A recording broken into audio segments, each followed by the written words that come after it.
It's the 18th of April 2026. G'day, George here with another episode of Message of Hope. Now, just bear with me if you're not a footy fan, because I'm going to get to the good stuff very soon. But this made the news during the week. Zak Butters, what a champion. It's a Port Adelaide midfielder, but in round 7 of the 2026 season, this is what happened. So after a contentious free kick decision went against him, he said something to the field umpire Nick Foot. So a brief exchange on an oval in front of a packed crowd and a national television audience. Okay, that's the setting. But what followed was the tribunal hearing, you see. Questions about the umpire's integrity. Also, questions about the player's intent. There were appeals. Days of scrutiny that neither man would have chosen, I'm sure. Headlines that put both names under a microscope. Nobody disputes that an exchange happened. Fair enough.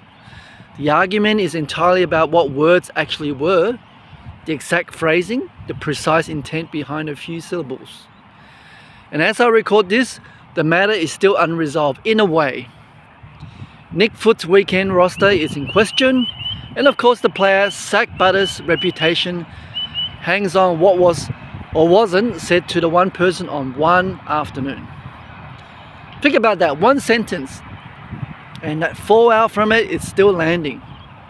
Now, have you ever been absolutely, completely, 100% certain you heard something right, but turned out to be wrong?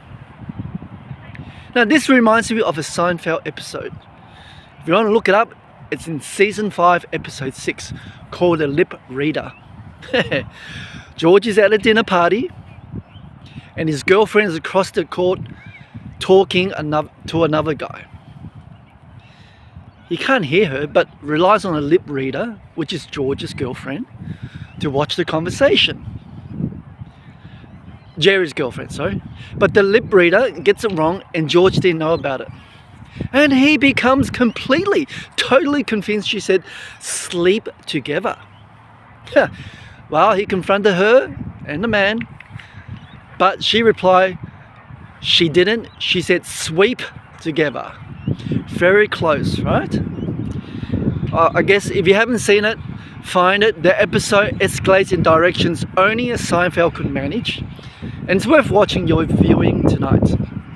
But what I want to hold is just a setup. George doesn't waver once. His certainty is absolute in his mind. The certainty is completely wrong, isn't it? And the damage is wildly disproportionate to the one misread sentence at a tennis match or at the dinner party. That's the comedy version, but the real version happens in workplaces and marriages and friendships. It happens every single day, I'm sure, around the world. And of course, it apparently happens on an AFL oval. Now, I know what it feels like to be George. George being George. You see, in year 12, I did media studies. We had a film project. Everyone in the class had to make something creative. I was certain that I heard my teacher say the school would reimburse us for the cost of the film. Hey, happy days, right? Certain. The way George Costanza was certain. So I went ahead, went to, I think, Ted's Cameras and bought a roll of Super 8 film. And I came back to the class, of course, and asked for the money. Oh, wow, my teacher said she never said that. She was adamant. So you can imagine what followed was a minute or two of back and forth that was going precisely nowhere. Both of us knew it. Only one of us could be right. Well, being a student, you had to back down, didn't you? So I wore the cost. I was not happy about it, and I held on to that irritation longer than was reasonable or useful. I was furious. It's a young, angry, silly teenager. So in hindsight, yes, I should have asked to confirm before I bought the film. A single question asked first would have resolved everything. Would have saved me a lot of money in those days. Now, the certainty I felt about what I heard did not make what I heard accurate. And the way I handled the fallout, not dramatically badly, but not well, I was a teenager, and that reflected on me regardless whether I was right about what I heard. Oh, yes, so if what you're hearing today is landing for you, yeah, makes sense, then hit the subscribe button. Don't forget to give me a thumbs up. Let's use the algorithm and share the video far and wide. Because there's a new episode here every single day on this channel. Only because you're following. Okay, now here's what Solomon wrote about this, King Solomon. You'll find it on Proverbs chapter 18 verse 21. Death and life are in the power of the tongue, and those who love it will eat its fruit. Death and life. Hang on to that.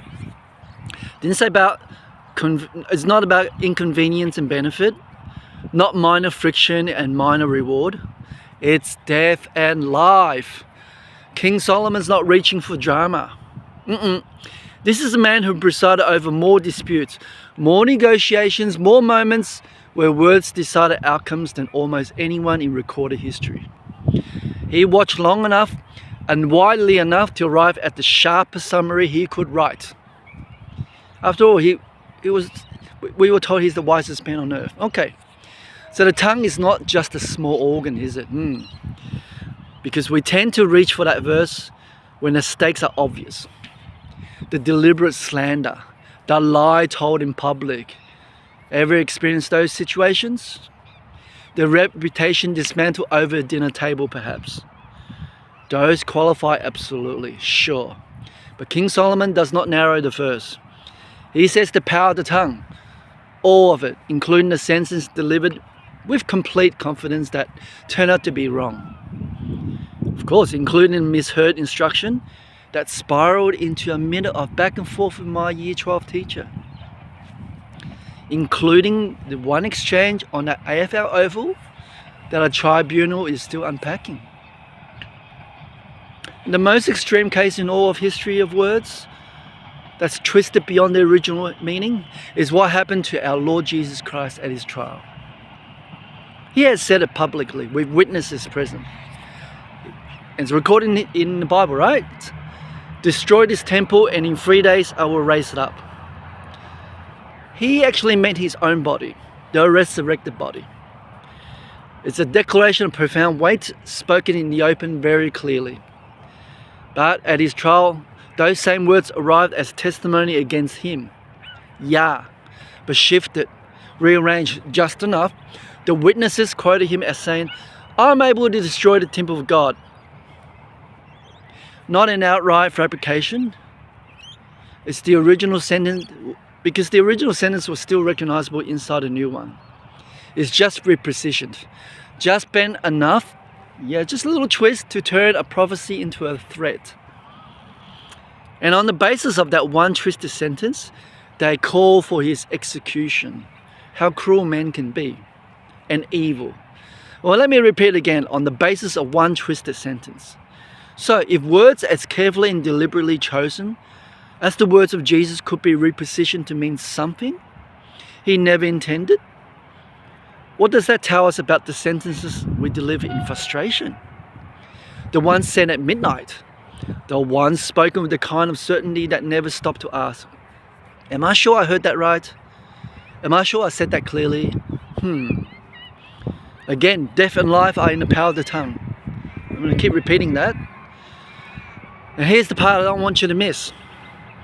Because when something goes wrong with words, and it will, from experience, the question we reach for almost immediately is, was I right?